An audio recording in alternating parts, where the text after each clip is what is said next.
actually have a small frog in my throat, of course, today. So that little virus that's going around kind of got my throat, of course, because I had this scheduled. So I'll try not to drive you crazy with clearing my throat. But I'm going to end up doing that a little bit. Got to find all this stuff. Is it on? Okay.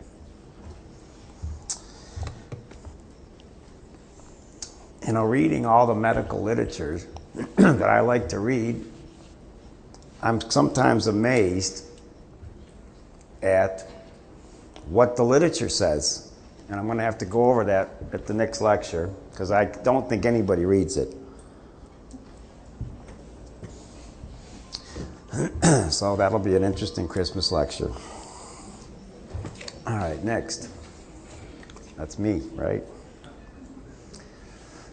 Dr. Jeff is going to have a very special guest speaker. This lady lectures all over the country.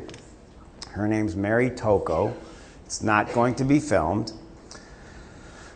It's going to be a big crowd. There's free admission if you make your reservations. If you have to pay at the door, it's $15. So you want to make that. This will be surprising for people because she's a serious vaccine researcher. How many people saw my last lecture? She went over that, and it added a lot of interesting things to her life. And you'll see some of that at that next lecture. So it's September 19th on a Wednesday, right here.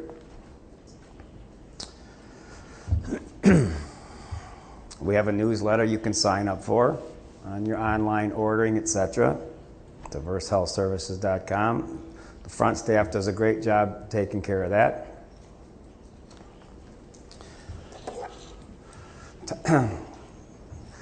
Since now we have Obamacare, Time magazine has an interesting article. I want you all to start preparing how to die. Might be best to start making your arrangements if things aren't going too good. And if they are, you can still make your arrangements.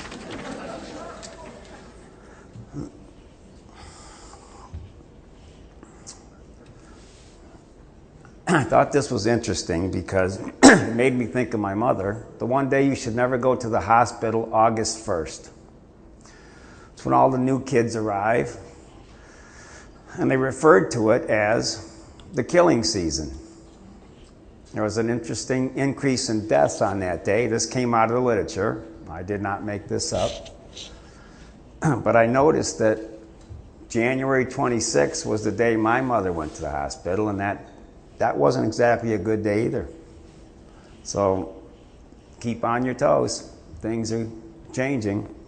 Now, with what my mother went through, with that AFib, I had a patient Monday.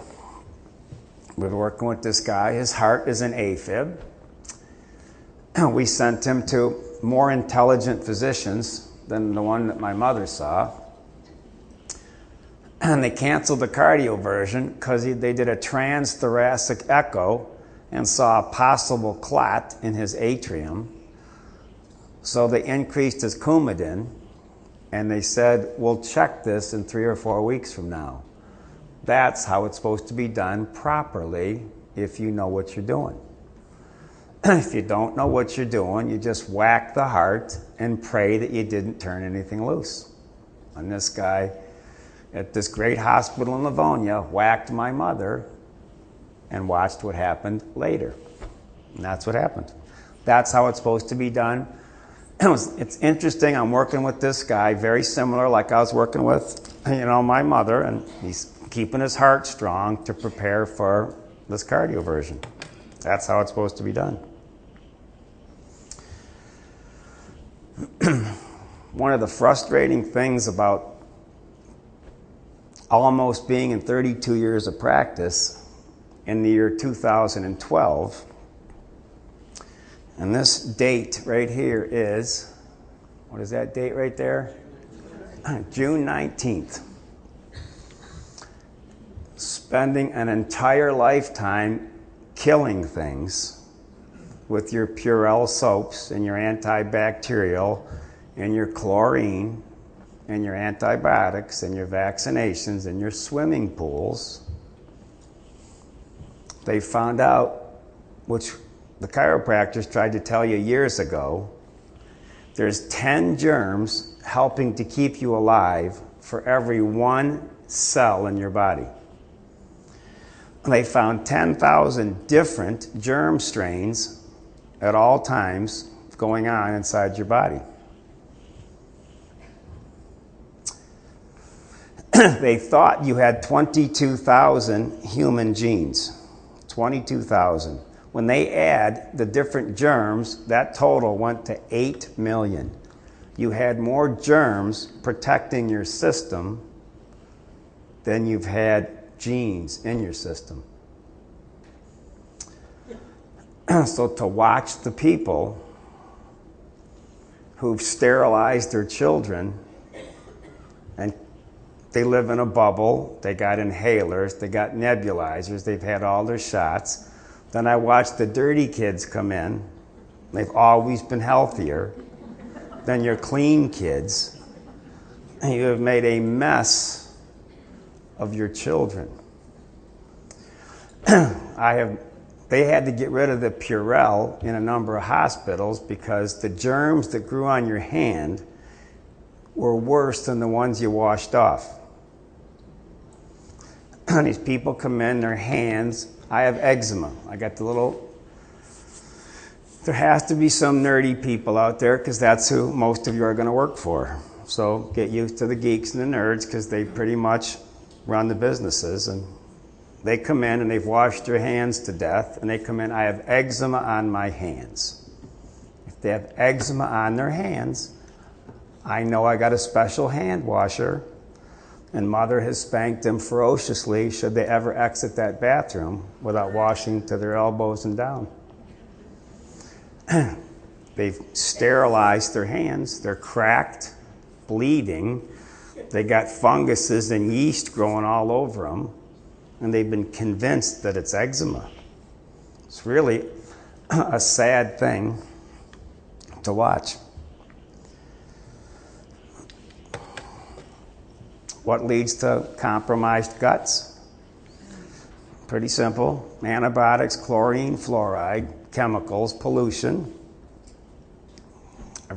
Stuff that everybody makes sure. I have a special guest person at my next lecture. It's an Olympian that had an interesting encounter in Oregon. Some people might have heard this. But as he was training for the Olympics, he got so sick in the swimming pools in the wintertime, he had to stop. He couldn't get well swimming in those chlorinated pools. It was a constant battle trying to keep him healthy. He had to give up the pool.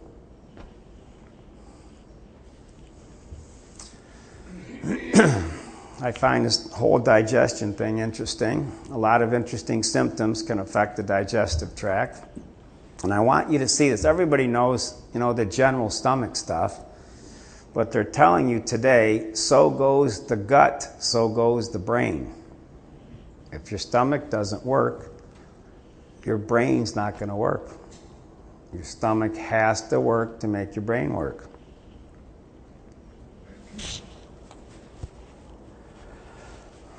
Now, being in the profession for almost 32 years, I have to believe that there are actually some people who are gaining weight that don't overeat. Because everybody's going to tell you they don't overeat. To find out one of the biggest contributors to people gaining weight, this is why they use antibiotics on all the animals, because it makes them fat. And they use more antibiotics in the animals than they do in the people. And I know I get probably antibiotics eating commercial food every day at lunch. It's just something. My life doesn't really revolve around food that much. It's I've had a different direction trying to keep this huge practice going. And I'd like to eat better, but I'm trapped eating out every day, and I'm sure I get my fill of antibiotics, even though I'd like to think that I don't take antibiotics. Now, this commonly used drug found to promote obesity, what's the key word right here? Permanently. Antibiotics were designed for like when you were dying of something. You were going to die. And my patients come in for every hangnail, for every cough. I took so many antibiotics growing up. I fired the pediatrician when I was 13 because I was done staying sick because it was free and Ford paid for it. I had enough antibiotics and vaccines and all this junk for a lifetime. My dad, as I've said this before, why do you want to stop seeing this guy? It's free. I don't care that it's free. My poor friends seem to have a leg up on me in the health department once again. Now, I want to mention this. These two little hunger hormones, leptin and ghrelin, those are the ones that high fructose corn syrup tricks into thinking that you didn't eat sugar. That's why you eat sugar forever, because it doesn't signal those two to stop. Cane sugar tells those two you've had enough, so you stop. If you ever had any of that Mexican pop, we have an orange pop and a Mexican Coke, it's surprisingly satisfying, and it tells you one is plenty.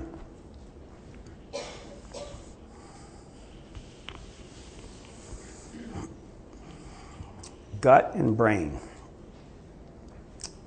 Gut and brain. We got to get your gut working, because I am amazed at how casually the Americans have taken their gut. I got to keep up with this sheet here.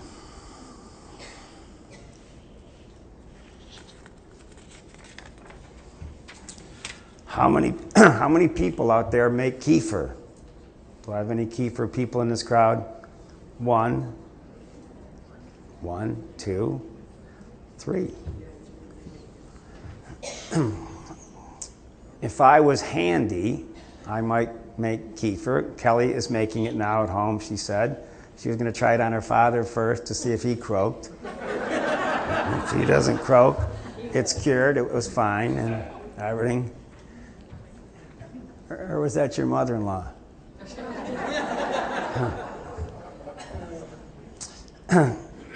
She just told me that today when we were going over the slide today. Some great ways to keep the germs healthy in your system. Prebiotics. I get some of those in something, but I don't get a lot of those in anything.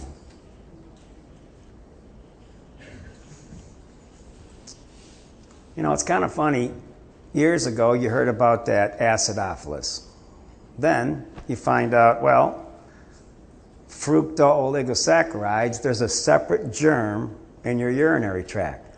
So I don't want you poor women to raise their hands, but if I had a nickel for every woman that came in, they made such a mess of their bladders with antibiotics. They ruined your bladder like they ruined my ears, and then convinced you that you had cystitis. It's cystitis. It's interstitial cystitis. How do you know it's not overuse of antibiotic-itis? No, it's interstitial cystitis. I could live. I decided at 13, my throat's sore, my ears are plugged, we're just going to go with this. I'll just live. But if my bladder bothered me all the time, I'm sure I'd have got myself in a mess. So there's a special germ that lines the urinary tract. Nobody told me about that. That's different. There's a prebiotic, which gives the soil for the probiotic. Realizing how complicated this germ thing is, it's eye-opening.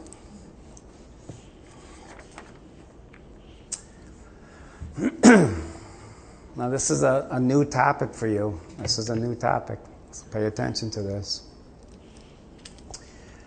About 20 years ago, as this fear of germs continued to intensify, people started bringing me their babies whose skins were ruined since birth. People bring their kids in at 4. This kid's had eczema since he was born. How many people know these kids whose skin has been a train wreck since they were born? Unbeknownst to the doctors and the entire profession, if you want to see a kid get sick right out of the chute, there is an entire system of bacteria in the woman's reproductive tract that's a unique germ that you don't find anywhere else. When that kid comes through the vaginal tract, bacteria runs across that body faster than your eye can see. That bacteria protects the skin. So these kids they're finding have a ton of food allergies and a ton of skin problems if they missed. So your kid doesn't have a chance today because not only does a C-section miss that exposure of healthy germs, they've convinced every woman if they don't fight to get an antibiotic drip while they're delivering. They've sterilized the vaginal tract before the kid came out. These kids' skins are a mess from birth. That is the name right there, lactobacillus, and prevotella is the germ that protects a newborn baby. So what I'd love to see a lot of women do, which I don't think you want to do, if you cultured that area of the body when you thought you were fresh and healthy, if I showed you what you could culture down there, you would not believe the bacteria that's always there. So watching them, kids come in, they're sick, they got colic, their skin's a mess. Did you get that IV before the kid was born? Yes. They sterilize the kid's bacteria through the placenta and start him on a road to disease before he's born. And they never fully recover because it says it's permanent. Now, if you're willing, now they want you to get a flu shot while you're pregnant with mercury while the baby's in your womb developing his brain. 4 years ago, it was against the law to vaccinate a pregnant woman because it would damage the fetus. They're making it today so your children don't have a chance. How many teachers do I have in this crowd that are 50 or above? What are the kids like? What are the kids like? If they can stack blocks together in 7th grade, they'll give them an honor roll thing. You get a bumper sticker on your car, and you get a flag in front of your house. He can count to 20. This kid's a genius. He's just a genius. How many people know somebody that has an honor roll student? Raise your hands. Come on. Some of you are, I'll point at you if you don't raise your hands because I listened to him count. I've watched him do his ABCs and stuff. And I wanted to cry when he was doing it. The fact that it was 10 didn't really mean much. But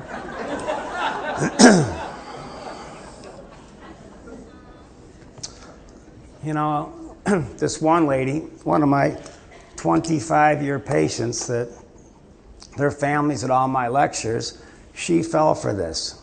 She's going to, if I used their first names, was it Peter or Sean? Peter. She brings in her kids. She does everything right. They're wonderful patients. They do all the right things. So she brings little Peter's this big now. She brings Peter, and he looked like if you took a blowtorch and just kind of singed his skin. He's beet red. He looked horrible.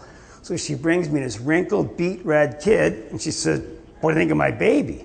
I said, "He looks horrible." I said, "He completely looks like a mess." And she, a tear starts coming out of her eye. I said, "Did you take that antibiotic?" "Yes, they made me." I said, "His skin's completely scorched." So took a little, at home, she took a little bath, put all these germs in it. We rolled this kid around for a month in this bath off and on, fed some in his mouth, and his skin's perfect. We caught him as soon as he was born and before he turned into that eczema mess. Nobody understands this. And they will continue to do this tomorrow because they think the vaginal tract doesn't have bacteria. They live in la-la land.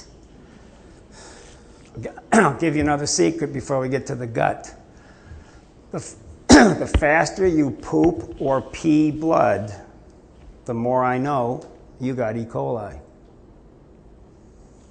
This one you'll find even in healthy people. That one you get in the hospital. We'll get to this one later. The doctors helped create that one.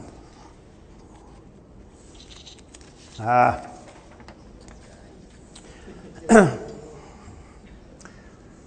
was on a rare vacation a couple weeks ago, and I texted home. Me and my boys went on an adventure for a week. No cops, no chemtrails, and no customs. I actually felt like I was in a free spot. It was very interesting to watch as I sat and scanned the horizon as far as you could see.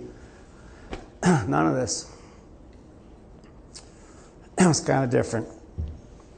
I took my kids to Iceland, and we had been there a lot of years ago, and I promised I would take them back before I was in a home thinking I was Napoleon one day. So I still could navigate. We did 2,360 miles in a week. 3,668 kilometers. We drove so fast, we passed every car at least twice. We turned in the car at the airport, and the guy looked at the odometer and just burst out laughing. He said, "Nobody has gone half this far in the time you were here." They said, "What did you see?" We said, "We saw everything." We absolutely saw everything. Now, if you're not used to this topic, as we look at this food thing, where is this strange food thing and this chemtrail thing going? This is the clip I had to use from the past. And if you're new, you might not get this, but the older patients remember. Then we discover, as we're going further down the line, that there are companies generating genetically modified organisms, or seeds, modified seed crops they're being engineered to resist the aluminum in the soil. And a lot of crops won't grow in that. And so now, after they've messed up the soil, all the farmers were going to have to go back and buy seeds that have been genetically engineered to resist the aluminum that have been put into the soil. And all of a sudden, mankind is completely dependent upon these companies like Monsanto and other giant agricultural firms. You can't even grow natural seeds anymore. And we're looking at that. It's a shocking thing. I hope we don't find that that's true, but all the arrows right now are pointing in that direction. The people who are in power control everything. They control the markets, they control us, now they're even controlling the weather. And they can use that for warfare applications. The one thing that they cannot control is what God had originally made, and that's natural organic seeds. This is called the Hegelian dialect. It's called problem, reaction, solution. The problem here is massive amounts of aluminum, things starting to die. The solution is Company X that says, "Hey man, you're not getting yields on your crop. Everything's dying." but I got the solution. I got a seed that will grow in this environment. The only problem is now you have to start buying from me. We're a little concerned that maybe part of this agenda could be to kill off anything that's natural and organic and re-engineer it with aluminum-resistant GMO seeds. Many may know we just got back from a week of filming in Hawaii, and it was an incredible trip. A big concern for the people there is they're beginning to see softening of the coconut trees. But their concern is that these programs may again be part of a broader agenda to destroy anything that's natural and organic, so that the corporate redesigned GMO foods might be the only source of food for people. Now, after the weapons of mass destruction thing that never panned out, the first thing Paul Bremer did in Iraq was to close the Iraqi seed bank. First thing. The Iraqi seed bank had seeds from the cradle of civilization that could grow in all weather. You take seeds from a wet year, a dry year, a cold year, a hot year, and you keep mixing them together. Pretty soon you get plants that will grow in anything. And GMO seeds are weak. They can't handle weather extremes. And I think anybody that shops sees what the prices are doing right now. What do you think this drought's going to do right now? They used to have seeds that were much stronger, but those were heirloom seeds. So these GMO'd seeds, which are being steered into, are weak seeds.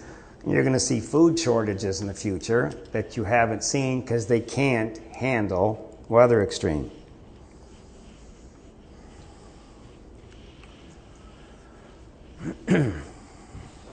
I've been following this story because it disappeared too fast. I didn't have time to do this yet because this has been a busy time in my life. I got a radiation detector, and I've been meaning to get out and check the food. And I hopefully will get this done before Christmas, and I especially want to start at the Japanese grocery stores. It said right now that the radiation hitting the West Coast is 8 times normal. This is all over the world. I've been watching people with these radiation detectors on the web, standing out in the rain in Minnesota, one guy, and this thing's just screaming in the rain. If you Google Alaskan airline stewardesses and hair loss, hundreds, that jet stream took it straight up to Alaska, and hundreds of airline workers in Alaska, their hair's falling out, they're getting sick. They blamed it on, if you saw, well, it's your toxic uniforms you're wearing. And it's the radiation levels have been, by the grace of God, the Alaskan people are getting poisoned worse than we were. That's a good thing. But right now, what's coming out of this reactor is spewing just as hard as it was a year and a half ago. Nothing's changed. This thing is dumping. Why do you not hear about it? I told you before, because GE owns NBC. But this is our food is getting interestingly dusted with radiation. But you know, it's interesting as you get older and you pay attention. I've always enjoyed paying attention. I thought real news was much more fun than,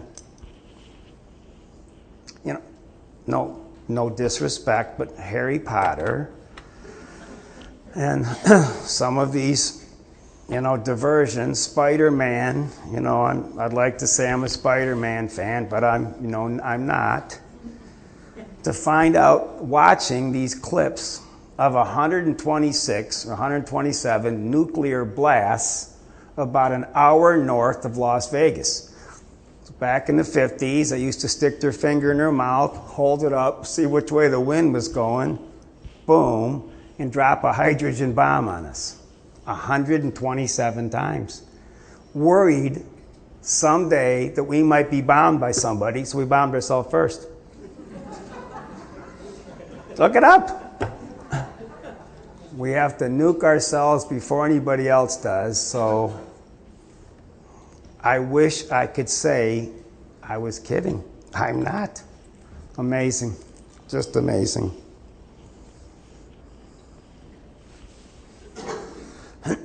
Now, depleted uranium. Where did depleted uranium come from? There was nothing in Iraq, so we left 300 tons of that behind. It was the gift that keeps on giving. Where did depleted uranium come from? That's your spent nuclear fuel. Yeah. Absolutely. We had to find some place to get rid of our spent nuclear fuel. We made it into a weapon and dumped it all over the world. Okay, World War I. What did we get left with after World War I? Mustard gas. Mustard gas, the main element was, what was it? Mustard gas, the main element was chlorine. So you've been blessed with chlorine in your water. World War II blessed you with another ingredient. What was the other ingredient in World War II? Nope. Nitrogen-based fertilizers, TNT. So they started to convince you that TNT would be good for fertilizer because it had a high nitrogen content. It's a special gift. So every time there's a war, whatever's left over, we get to buy. It's a gift.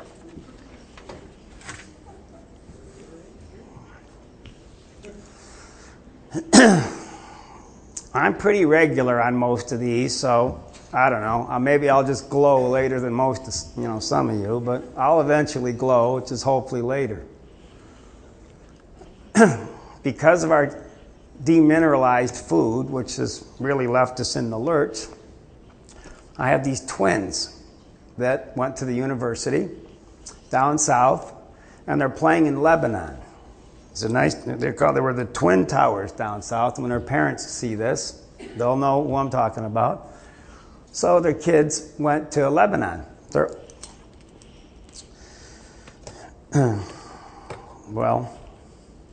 they're playing professional basketball in Lebanon. So the kid came in with bad knees. I shot his knees. This is a 25-year-old. So when you get no minerals in your food and you try to live like a kid, I have sent 3 20 to 30-year-olds for back surgery in the last 6 months because their backs were such a mess. These knees are so wore out. Look at that. And I looked at this kid. This is his life. He's making a lot of money overseas.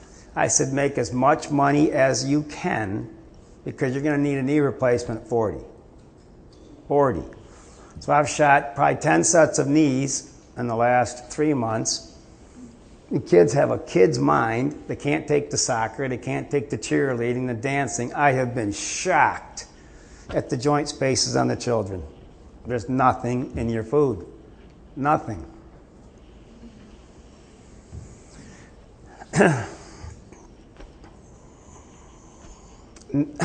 The news columnist, the doctor for the newspaper, I'm not going to say his name so I can pick on him. It's on the sheet there. I looked into this dude's eyes. I thought, if you had red hair and an AK-47, you'd look like the dude in Colorado. He ain't far away. So he can't resist an eye roll when so many benefits are ascribed to one product. Somebody wrote in and said, hey, what do you think of CoQ10 for taking Lipitor? I'm taking Lipitor, my body aches. He can't resist an eye roll. I think his eyes are stuck personally. And I cut the medication in half to get an eye roll out of him. In the year 2000, Merck had a dirty little secret. They knew that they were sucking the CoQ10 out of people.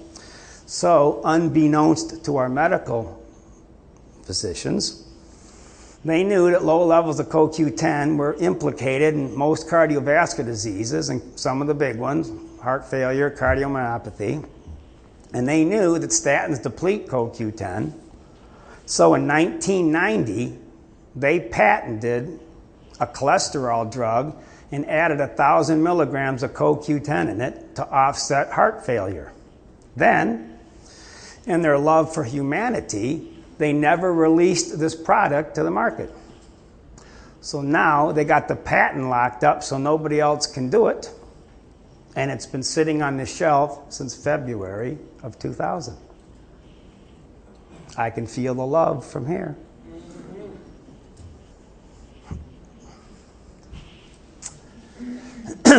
Agent Orange.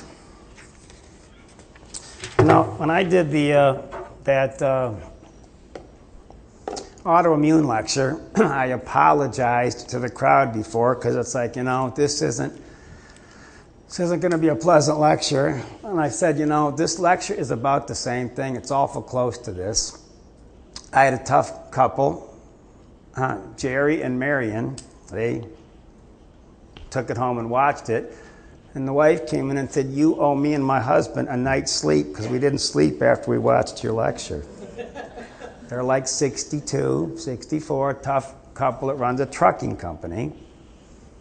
Agent Orange. First plan, they decided, hey, we'll take 2,4-D and we will destroy the Japanese rice fields in World War II. Doggone it. The war ended. Now what are we going to do? Well, I got an idea. Let's make a war on weeds. You got to have a war on poverty, cancer, Alzheimer's, something. We're going to make a war on weeds. Then we were blessed with another war. Now that Vietnam's here, well, I got a great idea. Now let's dump Agent Orange on Vietnam. Destroy the rice fields and rainforests. Let's deny them their food and cover because they were going to try to invade us one day. You guys knew that. That was a given. So in Vietnam, with our soldiers, diabetes, Parkinson's disease, liver dysfunction, numerous cancers, birth defects, this strange acne heart disease. I have children that are 30, 35 whose fathers were in Vietnam who have bone cancer. The kids got bone cancer from dad's exposure. So if you go over there, it's like the depleted uranium over in Iraq. The three-legged children are over there, and the problem is there's no circus. So the EPA reviewed all the literature and said, there's nothing wrong with this. They wanted to ban 2,4-D, and they said, no. They said, after carefully reviewing this whole thing, this is how they word it, so nobody's what the heck they said. This is lawyer speak. The EPA is denying the request to revoke all tolerances and the request to cancel all registrations. What does that mean? It means that they said this stuff's good to go. Very technical, but this stuff's good to go. So now it's all over the place, from baseball fields and golf courses. There's cancer, and one of the big cancers that you're going to see is lymphoma. 2 of my friends have lymphoma. 2 have Parkinson's disease. 2 have died of Lou Gehrig's disease. And I've had 6 friends with brain cancer at 54 years old. That's what my generations had happen. So we got to get our heads together and come up with a new idea. I got an idea. Let's put it inside the corn. So now I already have farmers using this. I had one in last Thursday, and I asked them, are you using the Agent Orange, the 2,4-D seeds yet? And they said, yes. So now, after poisoning the world, we are going to see Agent Orange corn so that we can hopefully make this resistant so we can dump Agent Orange all over our food. That makes perfectly good sense to me.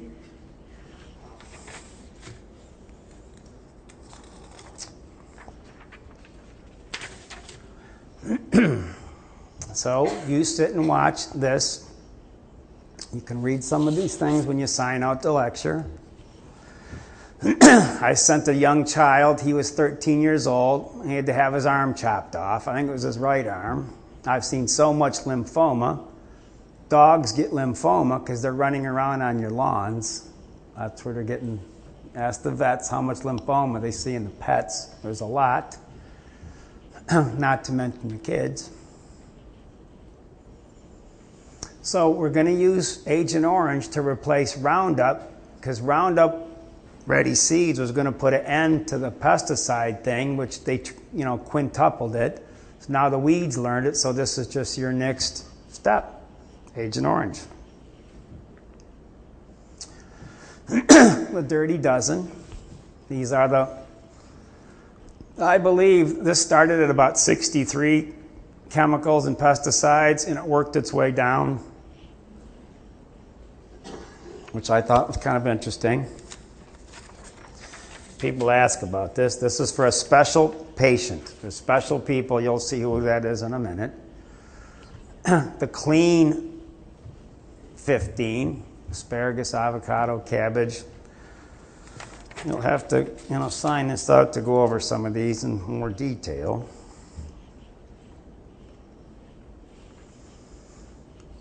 Now, why? Start going to the farmers markets, support your local farmers. You want to support that. You got to, push back to the, country being taken over by, big business. Now, why are these vegetables and fruits so much better? Organic produce have to activate their own defense system, which increases their level of antioxidants. This is very important. The more stress a plant is under, the more phytochemicals it produces. The phytochemicals that a plant produces is the nutrients that protect you. Plant chemicals. All those colors that you look at are disease-fighting colors.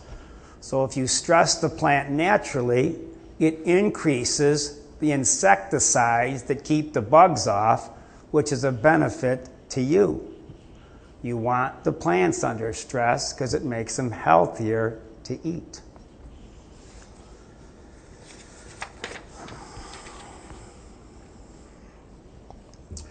How many patients are nauseous? How many people that aren't patients of mine are sick to their stomach a lot?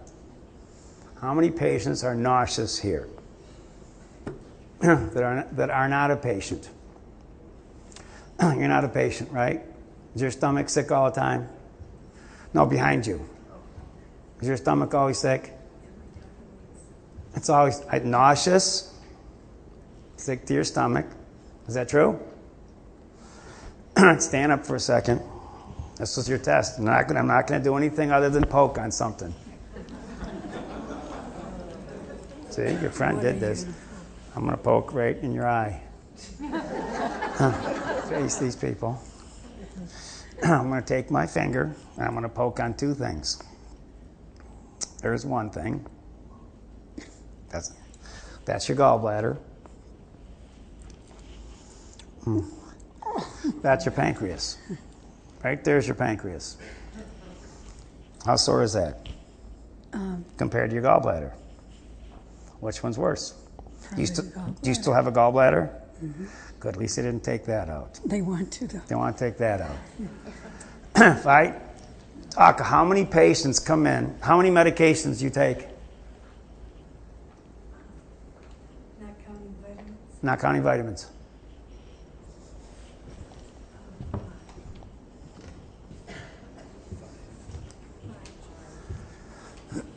The last funeral I went to in my family was my first cousin's 32-year-old kid. My stomach hurts, I'm nauseous. My stomach hurts, I'm nauseous. My stomach hurts, I'm nauseous. He's not a patient of mine. I didn't hear about this till the day he died. So I'll never forget, I was in room 2. Lou opened the door and said, "You know your first cousin?" Yes. They just put his kid in the hospital for stomach problems. They don't think he's going to live. 6 hours later, his pancreas killed him. He was 32 years old. My last funeral. Michael Landon on Johnny Carson is saying, I'm nauseous and I'm throwing up. I'm nauseous and I'm throwing up. I'm nauseous and I'm throwing up. So Johnny Carson says, well, what's the matter with you? He said, they're treating me for an ulcer. I said to my wife, watch this. He'll be dead in a year. She said, why? I said, because that's not an ulcer. He's got pancreatitis. By the time they figured it out, he had pancreatic cancer. It spread to his liver and he was dead. Who died in the last week from pancreatic cancer? Sally Ride, your astronaut, the first female in space. She just croaked the pancreas. Patrick Swayze died from his pancreas. So patients on too many medications come in, they're nauseous and they're sick to their stomach. The doctors never find this. By the time they figure this out, you got about a week to live. Chuck Daly died of this. Don Hewitt from 60 Minutes died of this. And how many people remember the guy running against Putin that almost croaked? His name was Viktor Yushchenko. He was at a State Department dinner. He ate. Me and Kelly read the article today preparing for the lecture. She brought it up. It was amazing. He has a food taster that they got the food taster to go this way. They had his bodyguard. He talked his bodyguard and going this way. You're not going to need him. You're going to have a secret meeting with so-and-so. So he goes to this dinner. The strange waiter and cook puts this food in front of him. He gets sick as a dog, starts puking his guts out. They rush him to the hospital and they say, you have acute pancreatitis. Took 3 days to go, they poisoned you with dioxin. And if he didn't throw up in the car on the way to the hospital, he'd have been dead. His face is permanently disfigured. His name is Viktor Yushchenko. He was a handsome man that you should see what that poison did to him. It shredded his face. But so many people are coming in, nauseous and sick to their stomach. The doctors have no clue. They tell you got GERD or something. You're watching a generation poisoned right in front of you. Poisoned. I got kids throwing up strawberries as fast as they bring the kids in. This kid's been eating strawberries for a week and he's puked 17 times and he's not sick. But the strawberry looks so good, the strawberry's killing him. He's trying to tell you, give him a McNugget, at least that'll stay in his stomach.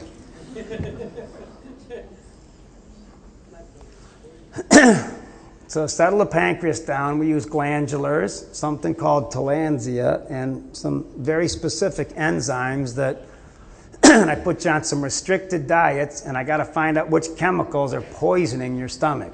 I've seen antidepressants take out the pancreas.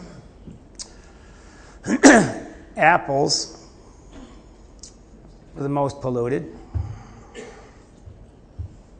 I think this lady's in the crowd. This was an interesting story.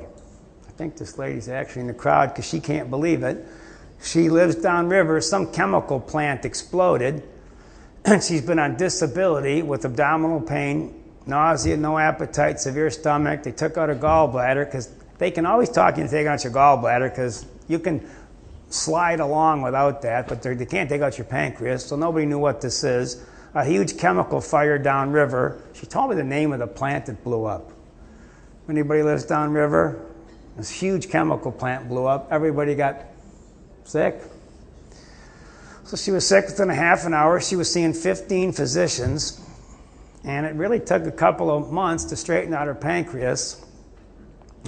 Her pancreas was beautiful when we got done, but they didn't know what was wrong with her because they missed this all the time.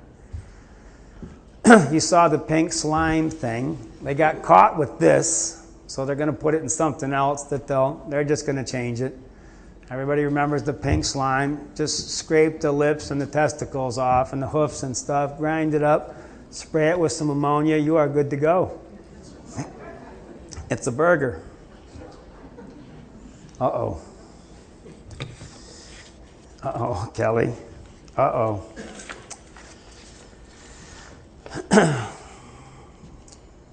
Omega-3 fatty acid deficiency when your kid's in the womb and you're a baby has a lot to do with how the plasticity of adulthood with your brain, how able are you to absorb new things? How well does your brain improve? Should I, Kelly?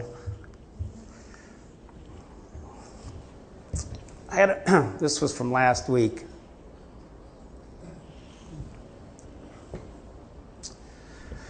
I was sitting in room 2 with the guy that's the CEO and president of a famous company. He knows that I'm nuts. We get along good. I can speak plainly to him. And he said to me in the room, do you think I should take fish oil? I said, I looked at him. It was the afternoon. I said, do I think you should take fish oil? I said, why would you want to take fish oil? He said, well, I've read some things about it. It sounds like something good that I should take. I said, well, all your friends are on low-fat, low-cholesterol diets. I said, your brain's half fat and half cholesterol. I said, everybody's sucking the life out of their brain. Why would you want to take fish oil? He said, well, why wouldn't I? I said, well, if you took fish oil, I said, you realize they just talked all your children into putting mercury, aluminum, formaldehyde in their brain. We'd ruin all the kids, put them all in special ed. They'd all be ADD, ADHD, speech pathology. They'd be ruined, and they'd get a prize if they could stack blacks on top of each other. I said, they'd convince you that fluoride's good for your teeth, but there's not an ounce of fluoride in your body. In fact, it's just a waste product. And Harvard this week said the massive amount of fluoride you have been exposed to has absolutely tanked your IQ. I said, I would convince you that NAFTA, if you all voted for NAFTA, we'd send all your jobs overseas, and it would be a good thing. I said, once all your jobs went overseas, you guys would go, this was a great idea. I said, we'd put Agent Orange all over your food. We'd stick Roundup. Nobody'd make a peep. We'd be watching the Kardashians. I said, I'm going to give you insurance that will cover every toxic poison chemical, and if you want to get well, you got to pay out of your own pocket, and you'd stand in line for this insurance. I said, why would you want to take fish oil? I said, I'd convince you that 2 planes took down 3 buildings. I'd convince you that fertilizer blew up this building 200 feet away. I said, I'd put Goldman Sachs in charge of the Treasury, bankrupt the entire country, and I said, then bonus the people that did it.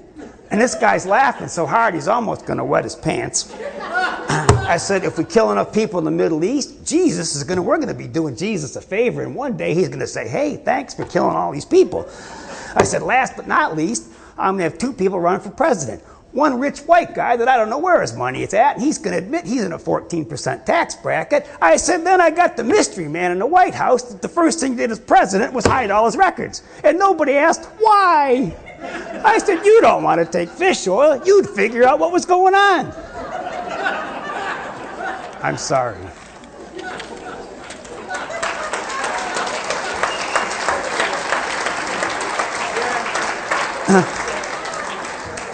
The mystery man goes on. No, you don't want to take fish oil. You'd figure it out. Yesterday,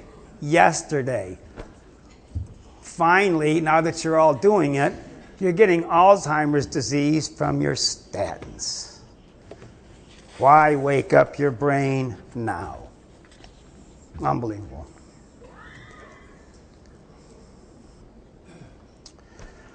I welcome the foreigners to this country. Now, people ask me, well, what are we supposed to do? I want to vote everybody out until they learn their lesson. If you're in my book, you're out. If that answers your question. In, out. Keep cycling them through till you get somebody that straightens out this mess. But I don't think it's going to happen. Gallbladder. My McNugget people, my peanut butter people. If I had a nickel for every gallbladder problem, there's more of that I've seen than anything. How many people in this crowd have had the gallbladder taken out? Raise your hands. On all the gallbladder patients, how much weight did you gain after your gallbladder was taken out? How much weight would you say you've gained? I have patients 20 pounds, 30 pounds, 40. Probably the average person's gained 30 to 40 pounds after the gallbladder was taken out. Why? Why did you gain so much weight after your gallbladder was taken out?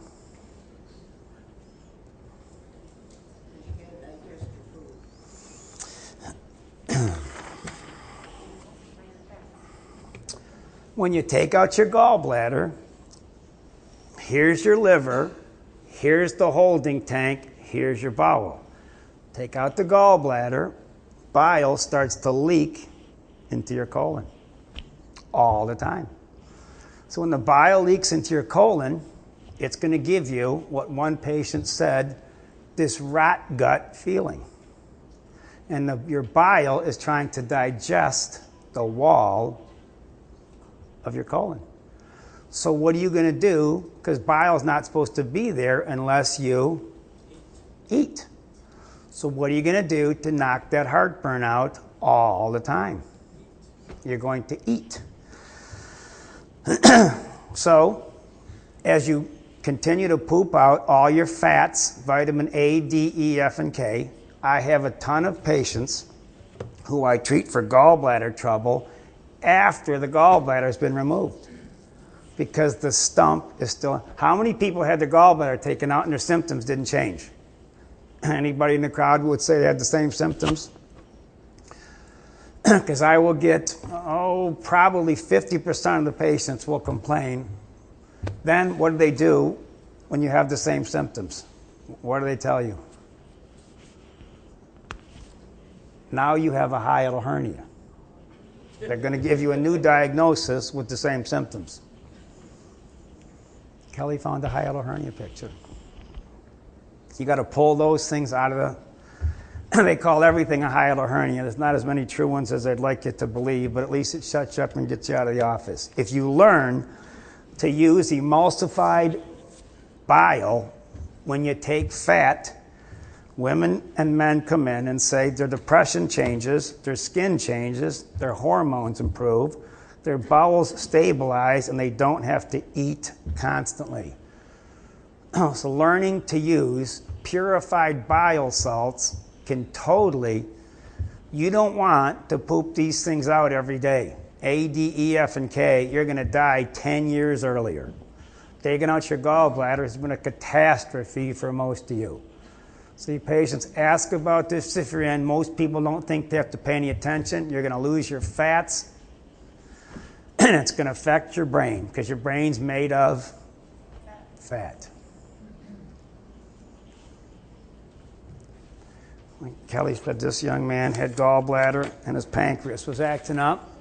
He lost 17 pounds. He's doing good. I saw my son out there in the corner. Campylobacteria, toxoplasma, listeria they found on that cantaloupe. That has an incubation period of 4 weeks, by the way. So salmonella, the sickest I ever got was off a salad bar, an egg on a salad bar in Cancun. I thought I was going to die.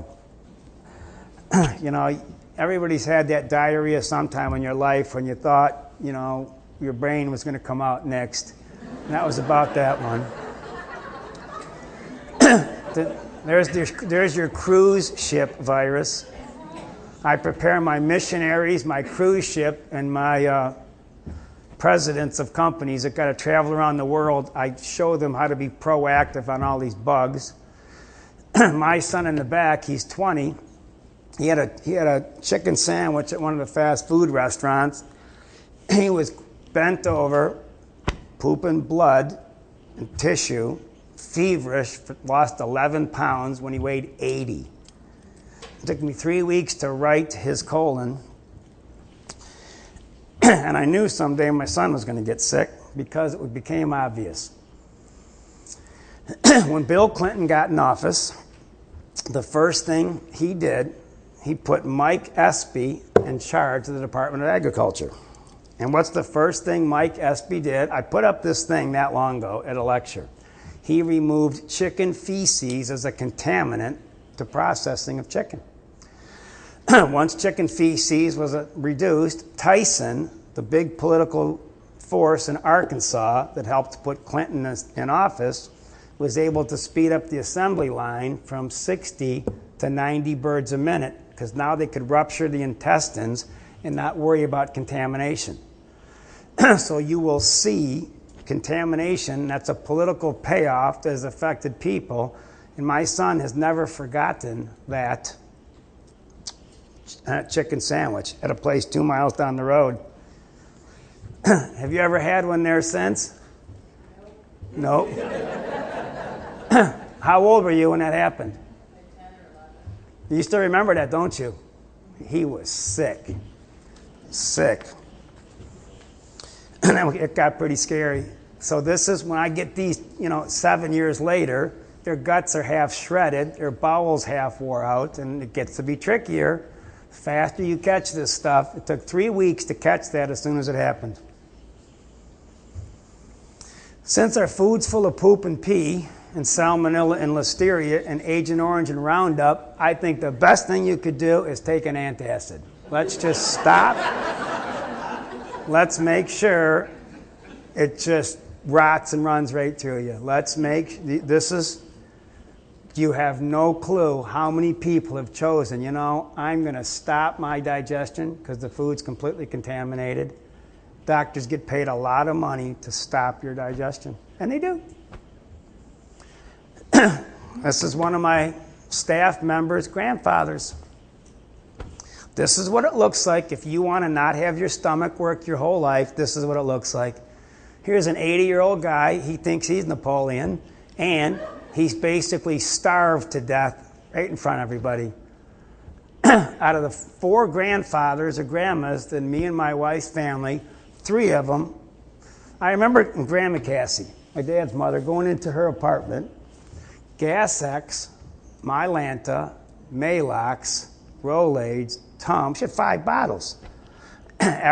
She was a gas bag. Her stomach was completely dead. She farted constantly. It just became Grandma. It was instead of singing, Grandma farted. And it just got, me and my friends would just kind of put our head down when she let that musical fart rip across the room.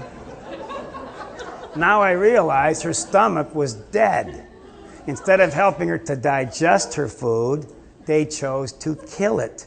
And her brain followed till she just sat in a wheelchair and crapped on herself. With her General Motors insurance paying every step of the way, it was free crappage. Very important.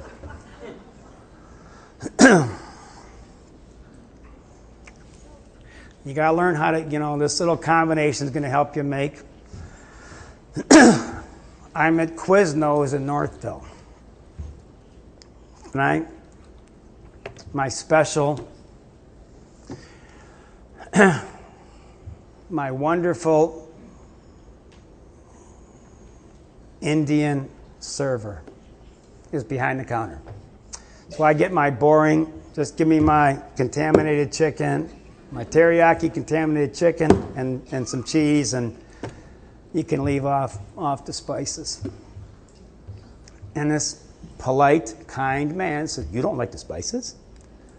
I said, "Nah, I don't really need any of the spices." I said, I'm fine." "Oh, I like all the spices. I have to have all the spices." I said, "By any chance, are you a vegetarian?" "Oh, yes, I am." I said, "Your digestion's completely dead." "What do you mean?" I said, "Well, you got to have all the spices or you can't eat this thing because it's just going to sit in your stomach. I got plenty of digestive juices. They're fine. Just give me the chicken and the cheese and we'll move on down the counter." Okay. I went in this ear, went out the other ear. Stomach dead. Watched. How many people got to have spices with their food? I like your spice. You're afraid to raise your hand, I'll poke on something. My zinc test. How many patients have had the zinc test ran in their office? Your zinc test. Most people flunk the zinc test because they don't have any stomach acid.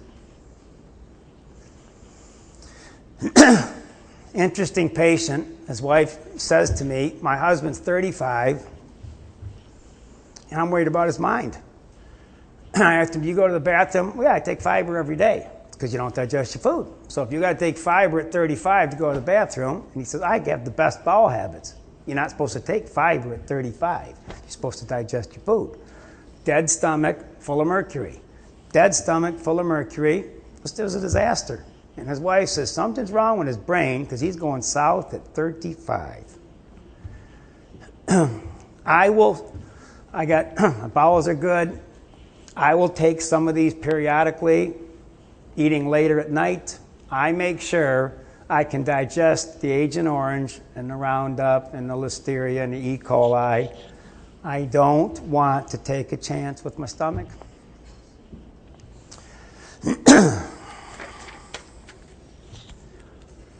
This patient has been a 20-year patient. By the way, her brother was a great patient, died of esophageal cancer. Had some heartburn. They found esophageal cancer at 47. They got it all. It came back. They got it all. It came back. They got it all. It came back. Then he croaked. I think he died at 52. Very cool guy. This guy, her brother was such a character. When the Red Wings won the Cup in the 90s, I have to say something for Jim. Took a press pass, Xeroxed the press pass, got that thing around the neck, took his camera, marched right into the Red Wings dressing room, and he's standing between Yzerman and Fedorov drinking out of the cup, and they think he's with the press. and I'm watching this dude, I'm going, holy Toledo, he was a good talker. Right into the locker room. I was impressed. This is his sister. Eats a salad, rushed to the hospital. She's septic in 6 hours. Oops. Septic. Her fever is 105 by the time it's an hour and a half, 101. ER, 106. She was on 5 IV antibiotics for 7 days. This is a $50,000, $100,000 game. Doctors had no clue. So I asked her a question. Does eating make you better or worse? She said, well, my stomach hurts and I got to eat. I poked on her duodenum, and she said, man, my stomach hurts. She got a duodenal ulcer from all the Advil, ibuprofen, Motrin. As soon as she ate that salad, which all these people think all these little bleeders are healthy, you open that pathway in your GI tract with all your medications, you will have bacteria run right into your bloodstream. So she had nobody at the hospital could figure this out, had an undiagnosed duodenal ulcer. That E. coli went into her system and she about died.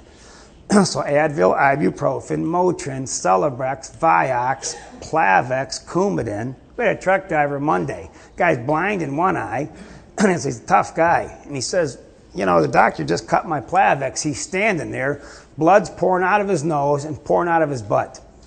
That's about the time we should cut back to blood thinners. They finally, yeah, maybe we should. Pouring out of both ends. And he's blind in one eye. I'm surprised he didn't go blind in the eye because his eye should have ruptured before his nose and his butt did. It's like my dad's best friend. His best friend died. And I said, well, how did he die? He says, duodenum ruptured. I said, how does this? I said, what do you mean his duodenum ruptured? He said, he's perfectly healthy. Why would his duodenum rupture? I said, Coumadin and Lipitor.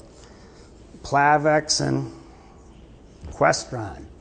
He gets up from the Thanksgiving table, calls Shirley. What kind of drugs was Harold taking?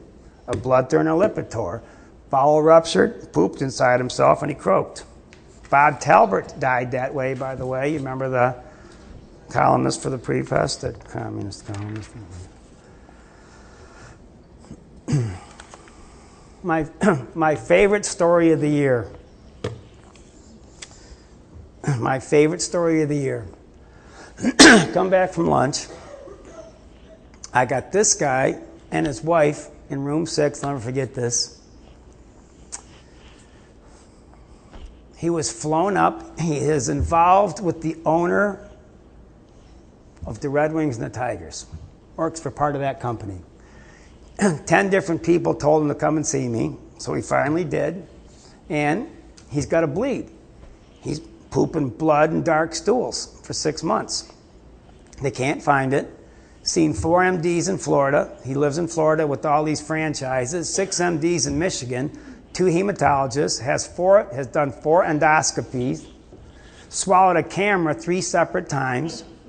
He's had 47 blood transfusions. This is how bad he's bleeding.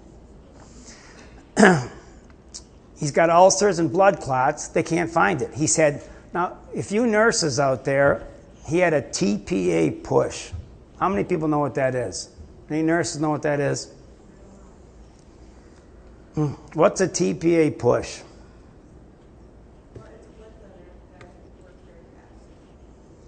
He said to me, I never heard this before. He said, they stick a catheter in my groin. It's extremely risky and dangerous. They try to force your colon to bleed so they can find it.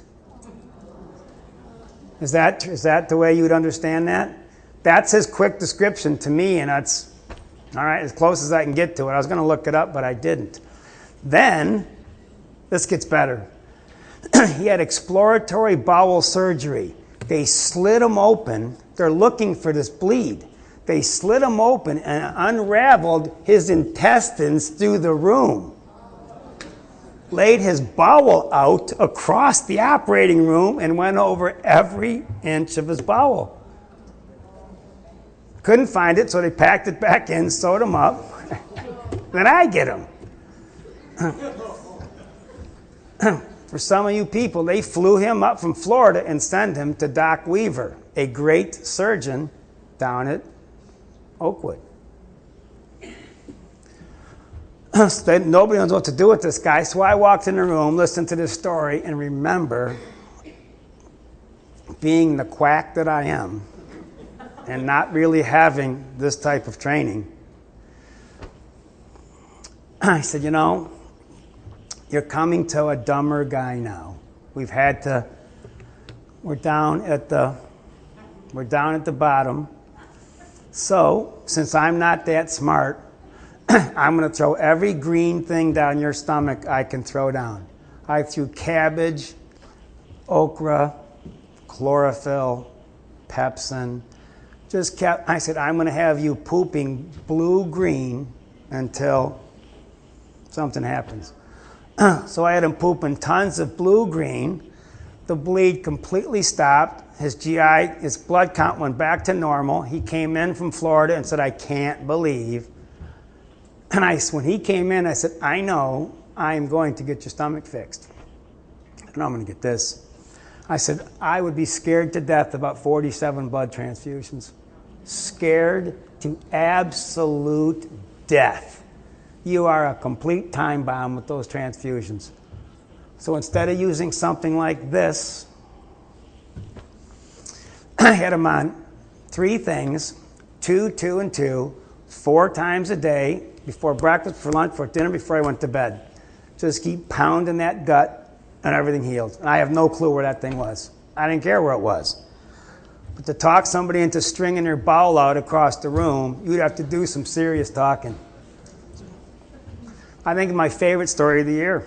I saw him twice. He's back in Florida. I got to look at these. If I had Kelly, what do we do on these people? She had to look this up. Crohn's disease started with bloody mucus stool cramping. This lady had parasites. She was doing well. It's interesting, these names they use. Now, by the looks of this, ulcerative colitis 5 years ago, stomach aches, bowel movements, when you get 40 bloody bowel movements a day, and you're 42, I think he split that chicken sandwich with you, Dill. I think he ate the other half of that one. And that was, you got to learn to kill bacteria without killing people. And these aren't always easy. Don't think these are easy, because your gut's full of scar tissue. It gets shredded. It gets extremely difficult. Imported foods.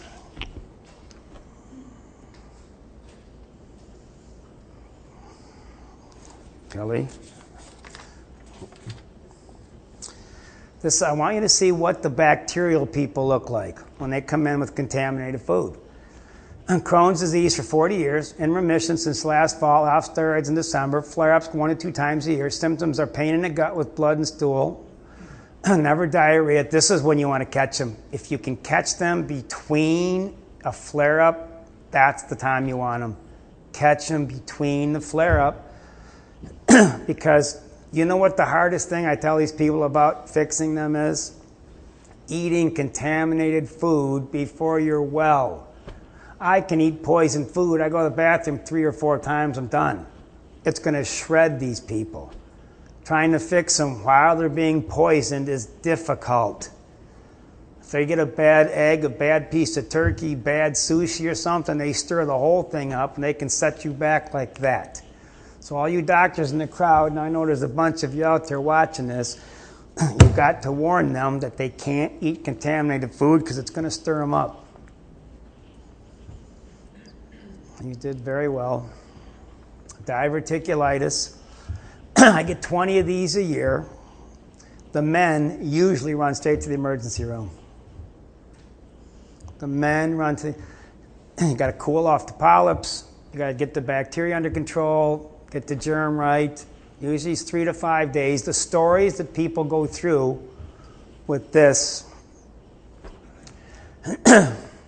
A lady from Florida, camera in her rectum, camera in her vagina, camera up her bladder, CAT scans, MRIs, complete disaster. This is a very, kind of private, 80-year-old woman.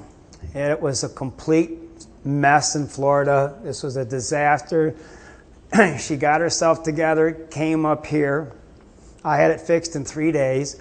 Her lawyer husband wrote a 5-page letter to the doctors in Florida about what complete incompetent nincompoops they actually were. You should see what happens when my patients go to Florida for the wintertime. You will be lucky to survive the Florida hospitals. It is a very interesting group down there. This was massacred. Anybody that knows Olga had pneumonia. That was a $50,000 journey. They about whacked her in there. This is one of my favorite things lately. The American Academy of Pediatrics recently said, if after your son gets his vaccinations and he starts having seizures, it's a good thing because it means the vaccine's working. I can't make this stuff up.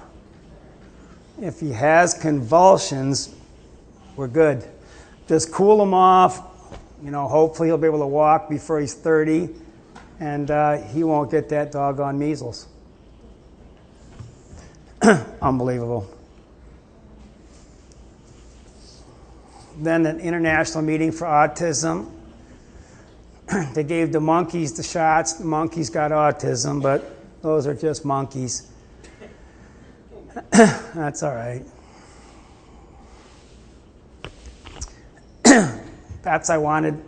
One of the things I was driving here, Kelly, on my list of rants, I thought of something. I said, and if you're really lucky, you're going to send your kid to public school and they're going to try to convince you that you came from a monkey. I said, and I'm sitting here driving thinking, I got news for you. Monkeys are smarter than you. Monkeys wouldn't put Agent Orange on their banana. They wouldn't put mercury inside their bloodstream. The monkey wouldn't charge, the fox in charge of the choices. That my dog would not put poison on his food. He's a Pomeranian. He's this big. I'm sure he would stick up his nose and walk away. Think about that. Just think about that. I want to convince my dog that he really came from a giraffe. You are not.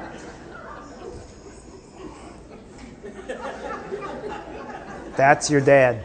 He'd bite me. He would absolutely bite me. Look, I start my 32nd year August 3rd. I warned you at my 30th year, this is my decade. I have seen everything 12 times. I have been tortured listening to nonsense till it spills out over and over. We just have to cringe sometimes.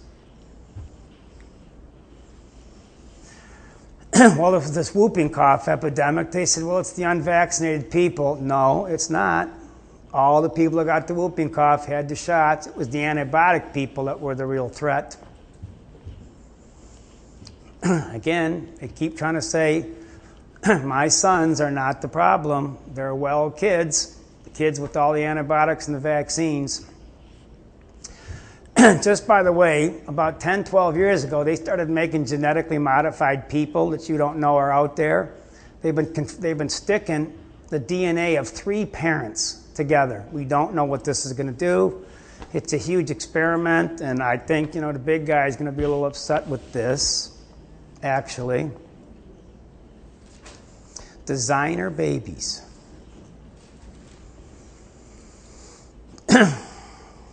Once again, they were puzzled that the Amish kids had no autism, allergies, or asthma. They didn't correlate that they didn't get shots, and there's the rest of the story. This was a huge scandal that's going on right now. This cost the U.S. government hundreds of millions of dollars. These 2 virologists were whistleblowers. They came up against Merck and said, let me tell you what was going on with this whooping cough vaccine. Look it up. I don't have time to go into it. It was incredible. What a story. What a complete disaster. It's just sad. This was on the news, and it affects nobody. Nobody's going to, they're going to keep doing the same thing. What a disaster. Whooping cough sky high, but it's all the vaccinated people.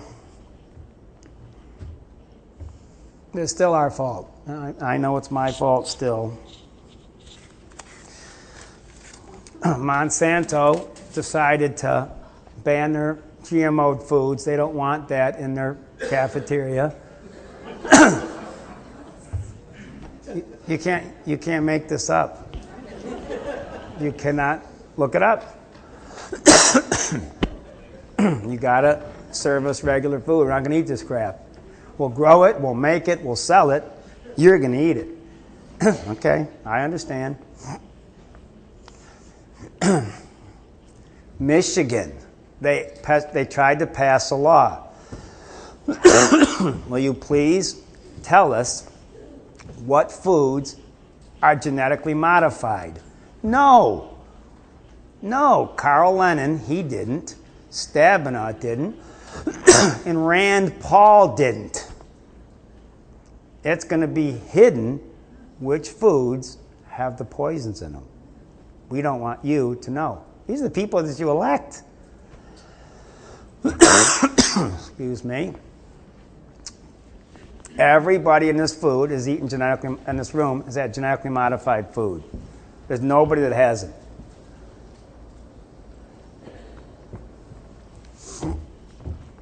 Nobody.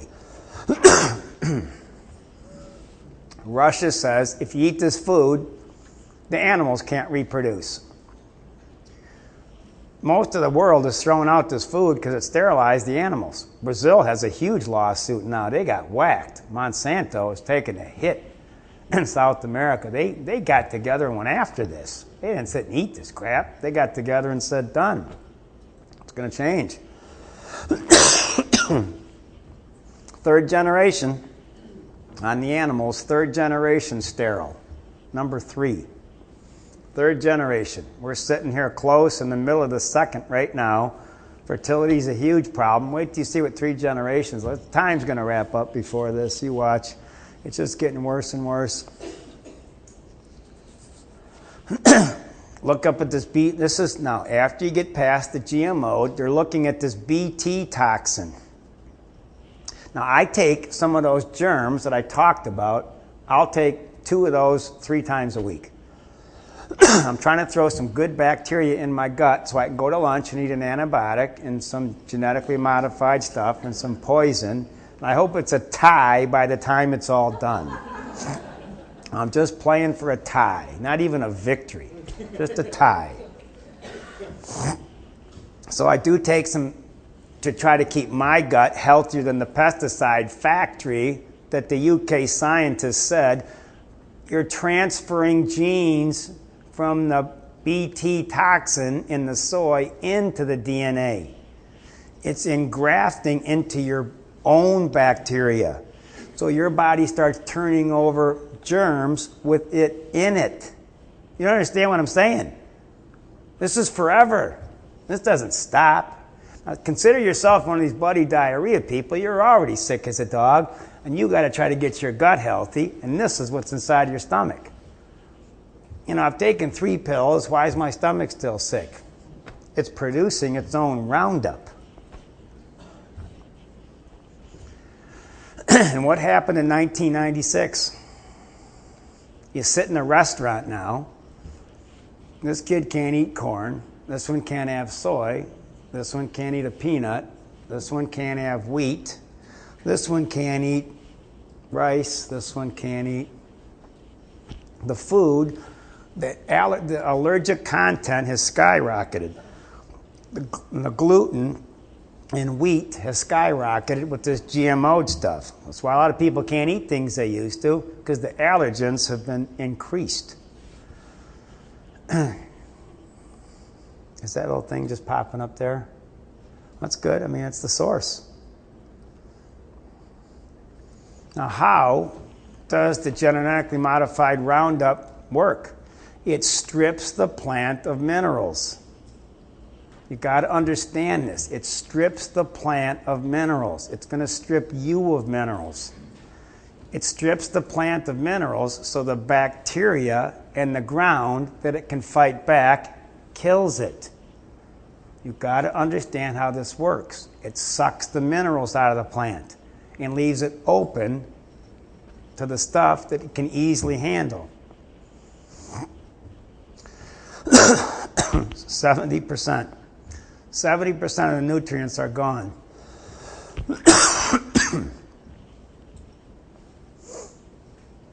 Genetic expression has been compromised. You can turn off your genes, which is just, you don't even want to know where that goes.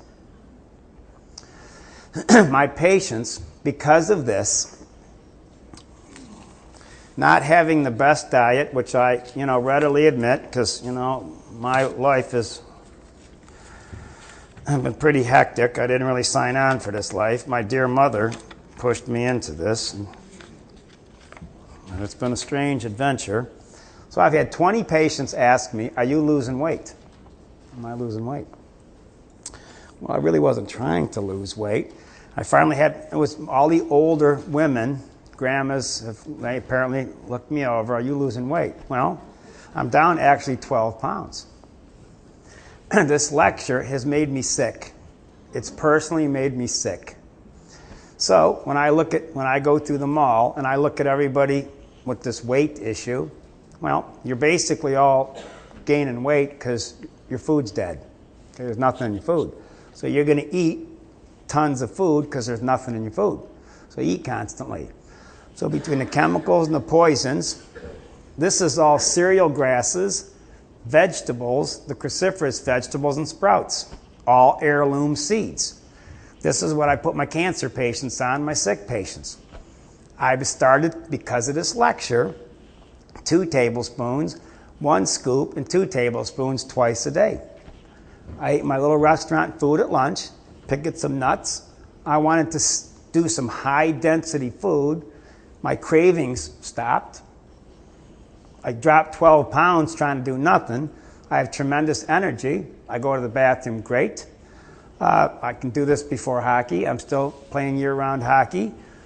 I've been doing 2 of these shakes, and this is what I used to do with the really sick people, and I decided maybe I am one of these people because I'm tired of this food. I've been doing 2 of these a day. I did it this morning, and I'll do it tonight. And if you don't like the taste of stuff, you can put raw chocolate in it. Now, I don't mind the taste of it at all. I take a huge scoop of chocolate in the morning because it's like an antidepressant that's not going to make you go out and shoot somebody. And I do this. I took 6 GTF and 3 Gymnema. This kills my carb cravings completely. stabilizes my blood sugar. So the less of that junk I eat, the more energy I have. I stick a teaspoon in my shake. So I pounded the minerals because everything's stripping it. And I've been living on this twice a day. This is all once a day. And I've lost 12 pounds, and I'm going to try to lose another 10 or 12, and I just feel better because I can't eat out of a mailbox. I'm not counting calories. I'm not going to a meeting to stand on a chair and talk about eating granola bars or something. I'm just not doing it. So I've been feeling outstanding, and I'm doing this because the food stinks. And it's been worth it for me to do because I'm a working stiff. The first vitamin ever was Catalin. Carrot, one ingredient in Catalin, carrot root powder. This is the assay of carrot root powder. It's incredible. That's what food, the complexity of food is. That's your vitamin that your pregnant women should take if you don't want your kid, in the basement. You want to get out and make a stand somewhere because our kids are coming home, and as we get older, we don't want our kids at home unless we have to. They have gluten-free Catalin, which my wheat patients have enjoyed. I'll let you read this when you get the lecture out. All the things they're finding about the rats and the offspring of the animals and the GMO foods and the farmers.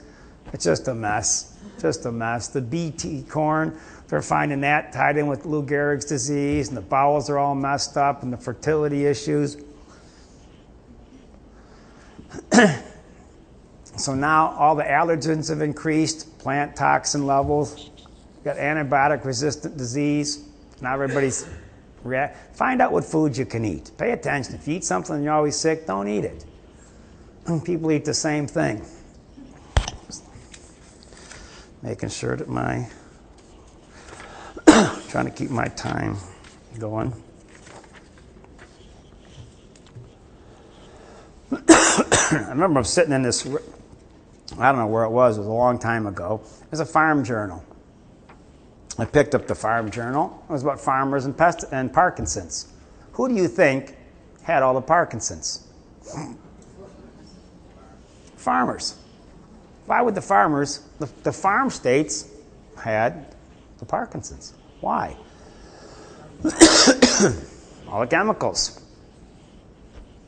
So if you want to know where Parkinson's is, I'm watching Sanjay Gupta interview Michael J. Fox. It's on YouTube. You can probably see this. And they said, Michael, you've raised $250 million for Parkinson's research. He said, I'm here to tell you we're not one step closer than we were $250 million ago. You keep going. I'll raise another $250 million.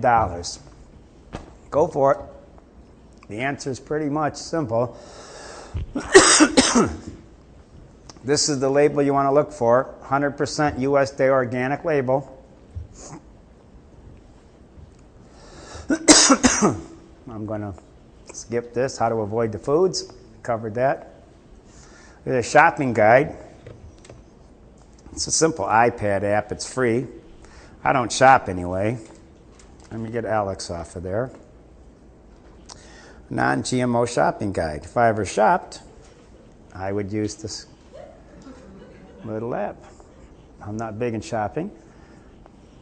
When I do shop, I don't get things that are that healthy. My wife gets the healthy stuff. I would go more for the junk. I get my nutrition the best I can, and I hit it very hard, and I don't, skimp on that at all. Now, this guy basically, there's a revolving door. I got to go back. Kelly took time to make this. This is the revolving door between Monsanto and the FDA. There's a revolving door. Michael Taylor, the head of the FDA, head of Monsanto. Head of Monsanto, head of FDA. Monsanto, FDA, FDA, Monsanto.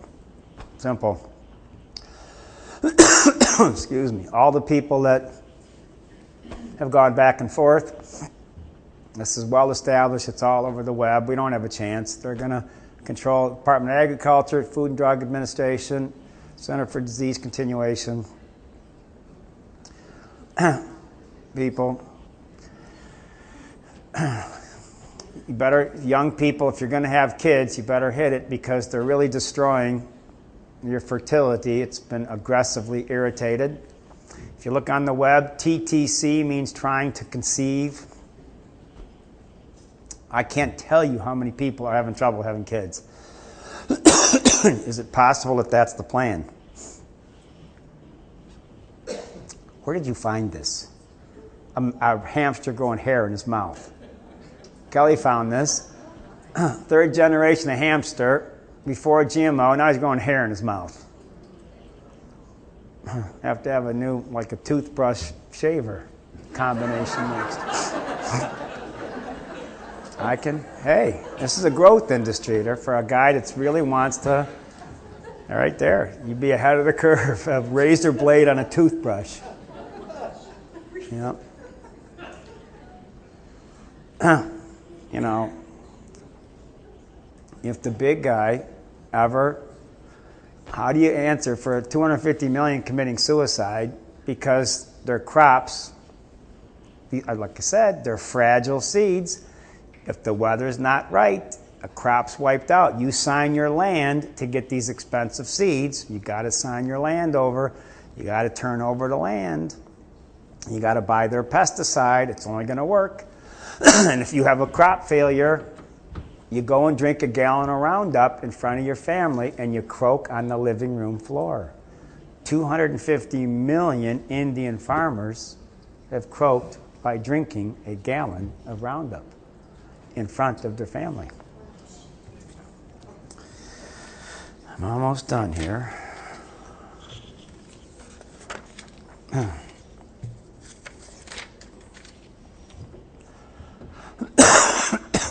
Genetic engineering, it's fun. One of my favorite topics. I only got about 9 left, so less than that. I got the hairy tongue thing, okay. Parasites. In 32 years, having never, ever in my life, ever seen a pediatrician catch a parasite on a kid. Dylan, in the back, my son, sitting in the corner. When I get along great with my kids. Dylan, at about 7, had parasites. He turned into the exorcist. He did everything except spin his head in a circle. He couldn't get his head in a circle. We were on vacation. All of a sudden, my son changed and he turned crabby and he got pretty rambunctious in a kind of a different, odd way. We put a protein digesting enzyme down him and he passed about 75 pieces of minute rice that he could see. He went to the bathroom. And he saw that and he completely freaked out. That's inside of me. Everybody in my office has debugged themselves. Improperly washed fruits and vegetables, pets, parasites have visited all of you. It's gross, so nobody wants to talk about it. I've watched my favorite patient was named Tyler. He was kicked out of 7 schools before he was 12 because of his parasites. I got him to poop out 1,000 bugs. My favorite patient in my career, the major hospital in this area, I dewormed the head dude's wife. It's the full moon today. How many have sharp stomach pains today? All the people with parasites, today's the full moon. The bugs are hatching while you're sitting there. And when the head doctor of blank hospital, his wife was carted out on a gurney on the full moon, they wanted to take out 3 feet of her bowel for diverticulitis. Her sister snuck her to see me behind his back. This is the head GI doctor of the big hospital. The head GI doctor. Why did his sister bring her sister to me? Well, she had a back operation. She wakes up, Her back's killing her. Great surgeon, a guy that I highly recommend who's now retired, took out the wrong disc. She comes in, I adjust her 3 or 4 times. Luckily, it was simple. Her dad is a big shot over there and sent her to his buddy, fixed her back. So now they want to cut her sister's gut. Look, I want you to come here with me. I got her to pass 1,000 things in front of him. He had never seen this before in his life. She was taken out in an ambulance on the full moon. I explained the hatch cycle on the full moon. She said, I can't believe you said that. I left the house on a stretcher in the ambulance. I said, look at this night. How could I feel like this? It was the full moon. Watch. How many teachers, what's the full moon like in school? How bad is it? How many people, who works with the public? What's the full moon like? Those are your parasite people. Simple. My kids could watch every single one in their class. They could go through any full moon. Could you not pick them out? And Janice has been with me years. You could pick out every kid. Dylan could pick out every kid in the class. They're pale. Their stomach hurts. They're acting. I remember Greg, 5th grade. Greg, underbilled. I'll say it's awful close to his name. All he did was scratch his butt through elementary school. Remember the kid that always scratched his butt in school? I'm like, don't you got like a baseball bat to hold on to or something? You need something else. I can still remember this kid. I'm this old. I said, he walked around with his hand up his can all the time.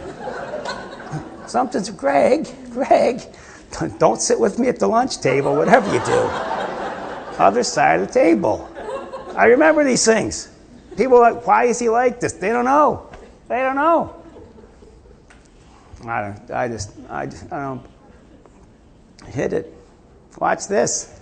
1 out of 3 seizure patients. This is 1 out of 3 seizure patients right here in the world.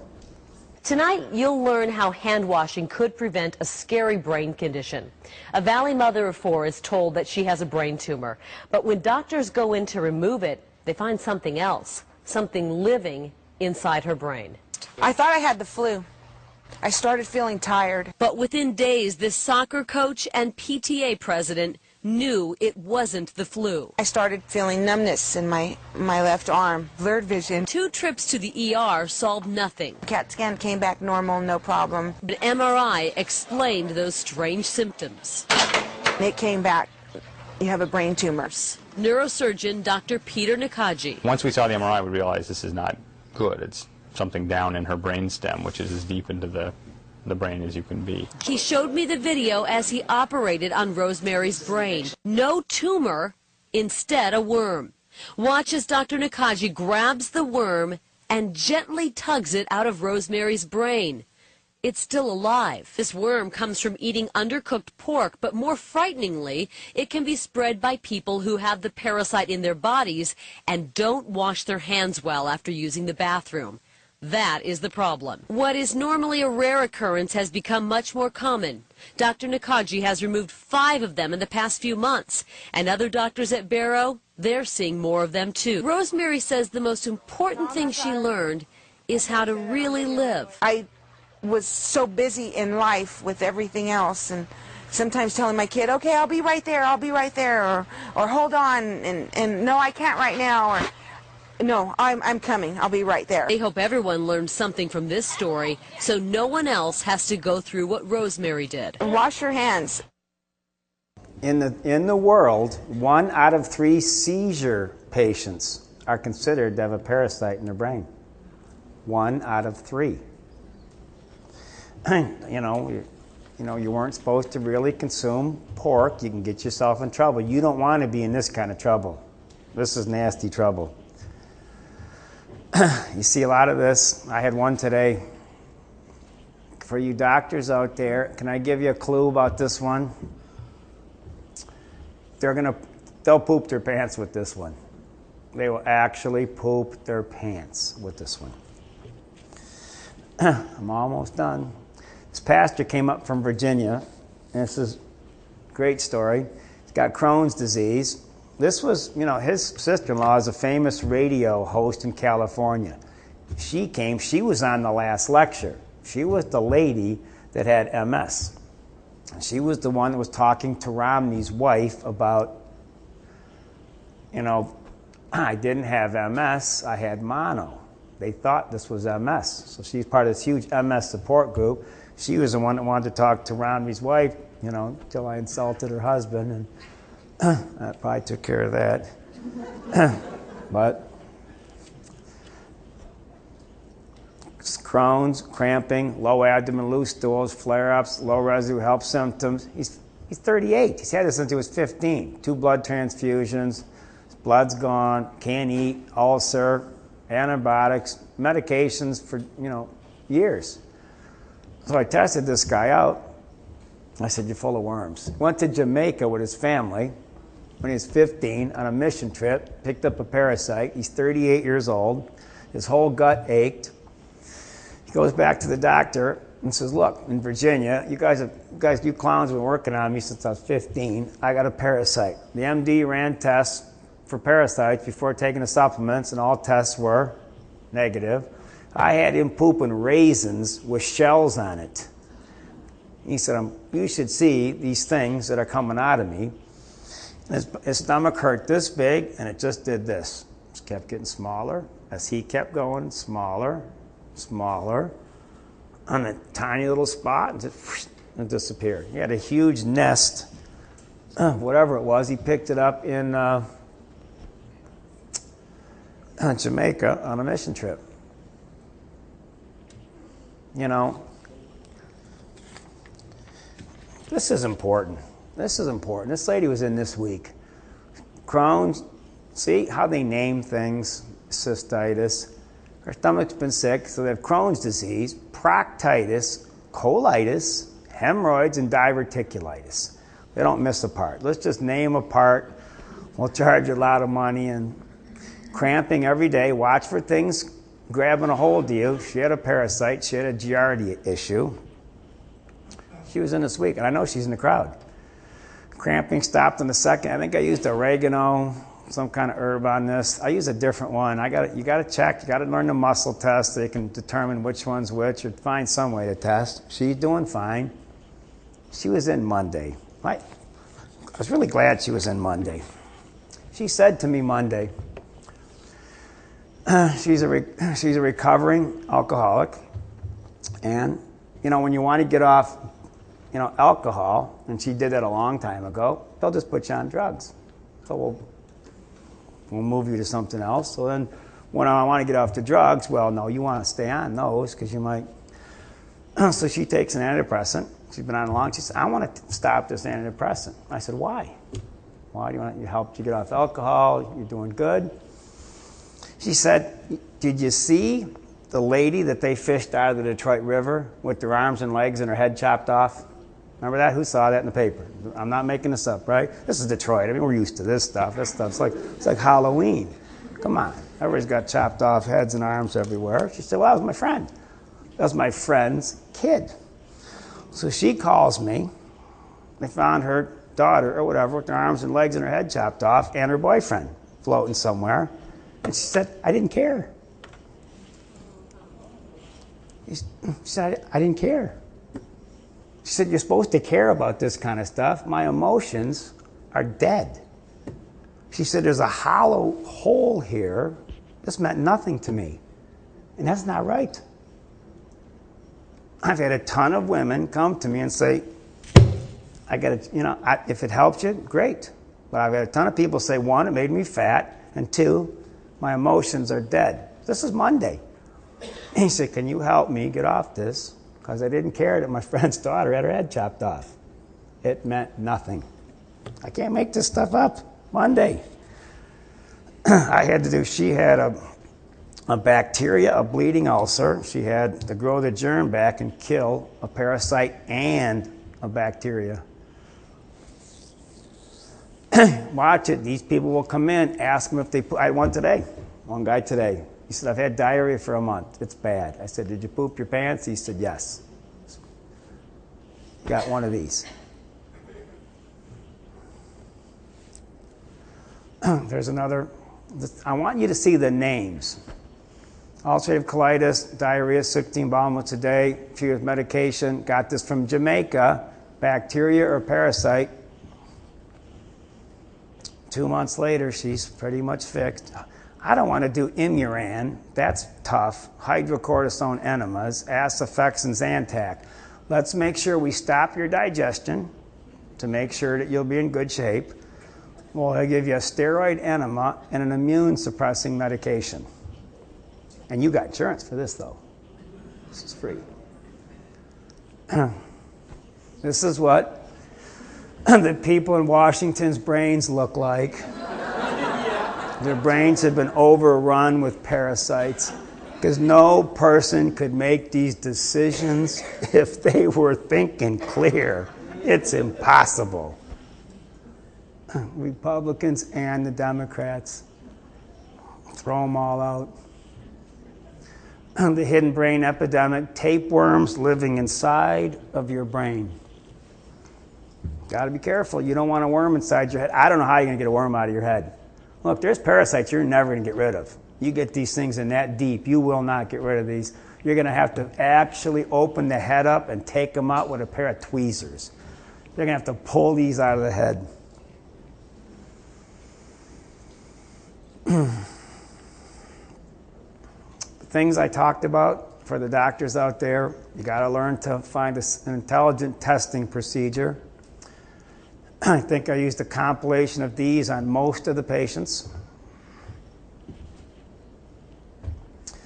I work at my stomach. About every 2 years I have to deworm myself. I can tell exactly when I get that funny stab. People say, why is my kid's stomach so bad? He's got these terrible cramps in his stomach. Something's biting his gut. Something's biting. I felt like I was being stabbed with a screwdriver. I felt just like something was stabbing me with an ice pick. And it's not improperly washed fruits and vegetables, you know, the pets, etc. There's a lot of ways to get this, and you didn't do anything wrong to do it. All the Europeans understand this. The foreigners understand this. They make a habit of deworming themselves. They do it every couple of years. It's not a big deal. Back to this, the website. Dr. Jeff has a great lecture coming up. Raise your hand, Dr. Jeff. Waiting there patiently to answer all your questions. I want to thank all of you for coming. Hello, I'm Dr. Levy. We have a video clip that's going to follow that's going to demonstrate very dramatically that some of the nutrients and additives that go in enriched foods might not be everything you think that they are. If you did not reach this video clip by seeing issue number 4 of Health eBites, you might want to check out that issue as well, and will help explain what you're going to see. We're going to look at an enriched cereal that says it has 100% of the daily requirements of vitamins and minerals, and demonstrate through magnetism that the form of iron inside this cereal is actually metallic filings. It should be clear then that this is not really a bioavailable form of iron, and in fact may well represent a toxic form of iron. Extrapolate this to all the other enriched foods, and then you can see that you might be getting a number of, quote, nutrients, unquote, that you might not want to take in on a daily basis. Okay, we have here a box of cereal that supposedly has 100% of the minimum daily requirements of vitamins and minerals, including, of course, iron. So let's go ahead and open it up.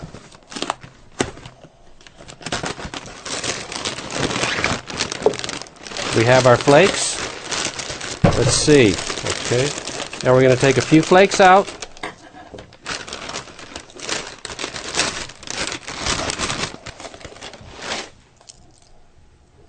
Put them on top of the water, and we'll be able to show with this strong magnet that there's enough metallic iron in here to steer this flake around the water.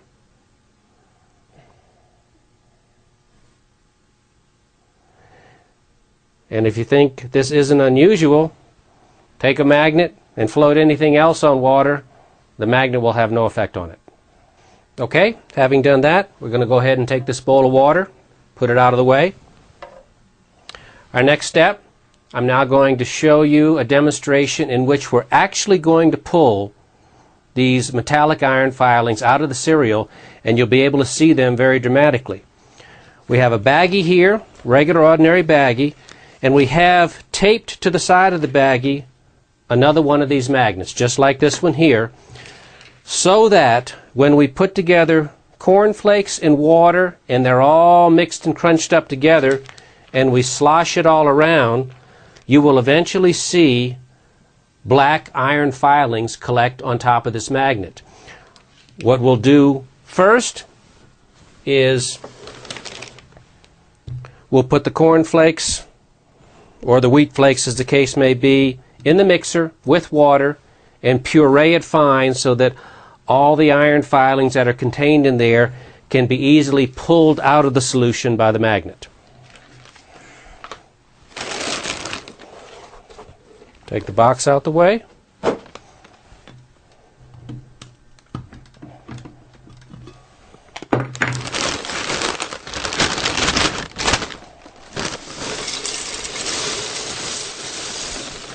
We'll try to use most of the flakes so that we can get a maximum concentration of iron for you to see, although you'll be able to see them on just half the bag.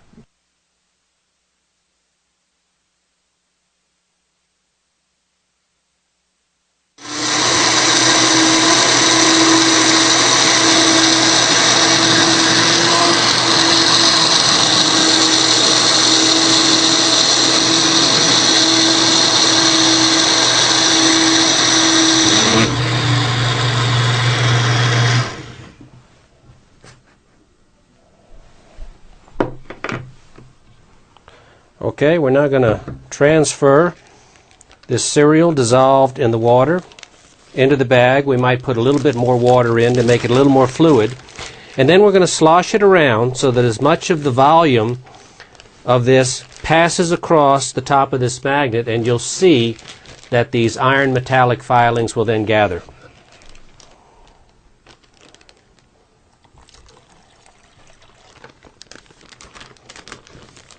Okay, we slosh this around. Our magnet is right here. It's the same as this magnet. We see this green.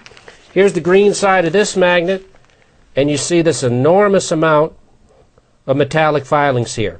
After this, I'm going to cut this out of the bag, and you'll be able to see these filings in even greater detail after I dry them. All right, now we're going to take an empty bowl and put this in here so that we don't make an enormous mess. When I just take my scissors and cut this area out so we can look at these iron filings in a little greater detail.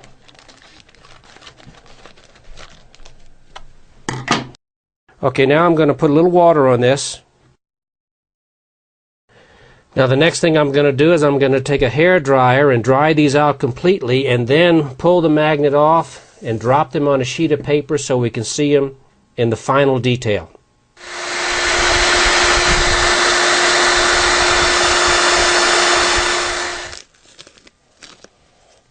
Okay.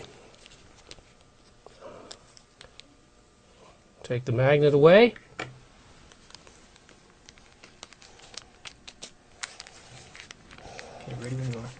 Okay, now we have the filings on the paper. I'm going to take a magnet underneath the table and see how the filings stand up. We push them over from one side to the other.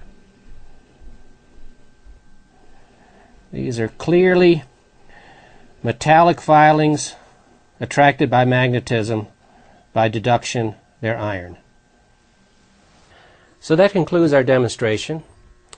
I think you'll agree this is a pretty dramatic demonstration that you can pull, with magnetism, metallic iron filings out of supposedly enriched cereal.